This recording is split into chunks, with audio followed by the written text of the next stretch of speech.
Assalomu alaykum hammaga. Shoxlarimiz kasallangan. Ana shu haqida aytmoqchiman. Kasallik barglarida qurashi, barglar qurab boshlagan. Bu hududdagi yaqin laboratoriyaga olib borish kerak. Aniq tashxis qo'yish uchun kasallik nima? Menga hududimizdagi laboratoriyaga olib borgandim. Tashxis qo'ydi. Virus tushgan degan. Shunday sarg'ish holga kelib qo'ygan. O'simliklarimiz barglar sarg'ayib bir o'tib, albatta hosildorlikni katta yetkazadi. Past barglar qurib qo'ygan. Biz buni dori sepganmiz. Kechadan oldin kun sepganman. 2 kun bo'lyapti dori sepganimizga. Bu dorimiz buni to'xtatadi, kasallikni. Kasallik to'xtatish uchun albatta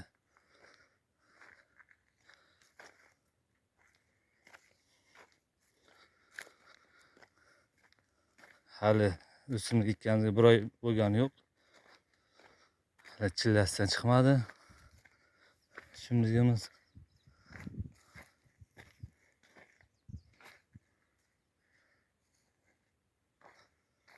shunday ahvolda. O'simliklarimiz. Bu preparat sepganman. Hozir uni ham ko'rsataman qanaqa preparat sepganimni. Preparat sepganda albatta ko'zoynak, niqobdan foydalanish kerak. Ichimliklar ichmash kerak, hatto sigaret chekmash kerak. Hayvonlarni uzoqroq aslalar bor joylarda iloji boricha sevmaslik kerak. Aslalarga ham ziyon yetkazadi. Shu dalada bo'lsa, keyin juda ehtiyot bo'lish kerak. Mana o'sha sepgan preparatimiz ta'sir qilgan. Shuni to'xtatgan. Buni quyoshda ko'rsak ham mana dog'lar paydo bo'lgan. Bu dog'lar tarqaladi-da, barglarni qurashga olib keladi. Endi bu barglar kasallangan. Mana shu o'rtadan chiqayotgan yangi barglarga o'tib ketmaslik kerak. Buni qancha vaqtda sepish kerak? Agar to'xtamasa 7-10 kun oralida preparat sepish kerak. Tabiiy yo'llari bormi? Tabiiy yo'llari sarimsoq piyoz qaynatmasidan foydalansa bo'ladi. Tabiiy yo'l bilan. Ximikat, men hozir ximikatdan foydalanganman. Ximikatdan. Mana xotirgan. Ehtiyot bo'lish kerak. Juda ehtiyot bo'lish kerak. Kasallik kutmagan joyda juda tez tarqalib ketadi. O'simlikni kuchayib ketsa, uni yengish juda qiyin bo'ladi. Shu kasallik tushgan vaqtda sirazi kurashish kerak. Iloji boricha tezroq. Bo'lmasam o'simlikdan ajrab qolasiz. Yonimda sherigim oltin gurt sepgan. Uni ko'rsataman. Oltin gurt juda yaxshi foyda beradi. Yaxshi tanlab oltin gurt.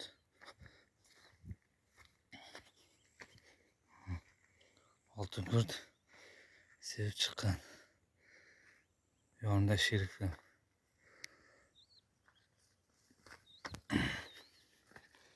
Oltin gurt foydasi yaxshi.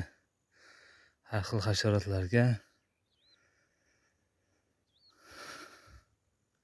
kasalliklarga, o'rgamchikkaniga ham yaxshi ta'sir qiladi. dorini kechki vaqt sepishda, albatta kechki vaqt soat 6 dan 8 gacha vaqtda yoki ertalab soat 5 dan 8 gacha vaqtda oraliqda sepsa bo'ladi. Yaxshi ta'sir qilish uchun albatta kunduz kuni sepib bo'lmaydi, issiqda foydasi bo'lmaydi. Issiq uchib ketadi sepgan doringiz. Shuning uchun kechasi 6 dan 8 gacha kechki vaqt. Ertalab esa 5 dan 8 gacha bo'lgan vaqtgacha salqinda sepiladi. Effekti yaxshiroq bo'ladi. Albatta. Hozir bu go'ng, mahalliy go'ngda foydalanganmiz kecha suv qo'yganda. Bu juda effekti juda zo'r. Mahalliy go'ng shu bergan selektor karbamidlardan ancha foydasi kuchliroq. Chunki go'ngning tarkibida amak, boshqa dorilarda kuchi ko'p. Mana usirimizga sirasi ta'sir qilibdi. Hozir bular stressda. Sepganmiz, katta hadeganda sepaverishga maslahat bermayman. Juda kasallik. Rivoj ketgan vaqtda sepishingiz mumkin.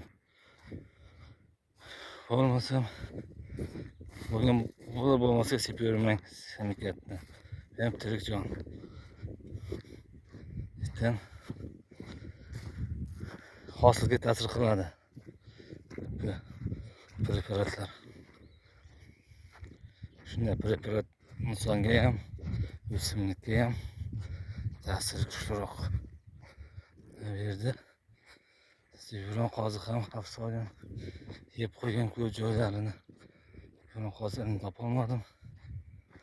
Balki bu chetdan kelgan. Shuni ham juda opasni yuron qoziq hisoblanadi. Albatta yuron qoziqdan kurashing. Agar bo'lsa, ikkilan qilmasa. Hozir sepgan harakatni ko'rsataman. Buni mutaxassislar tavsiya qilgan. Sepgan dorimiz Endochlorok 85% ekan ifoda. Bizga tekshiramiz. Albatta qo'llanmasi bor, o'qib chiqish kerak. Aytgandek ximikat bu. Ko'k ko'rinishda suvga 10 litr suvga 50 milligram 50 gram qo'shiladigan o'shanday tayyorlaganmiz dozada. Hozircha ta'siri yaxshi. Hozircha. Ikki ximikatni aytganda juda ehtiyotkorlar ishlatishgan ximikatni. Ko'proq.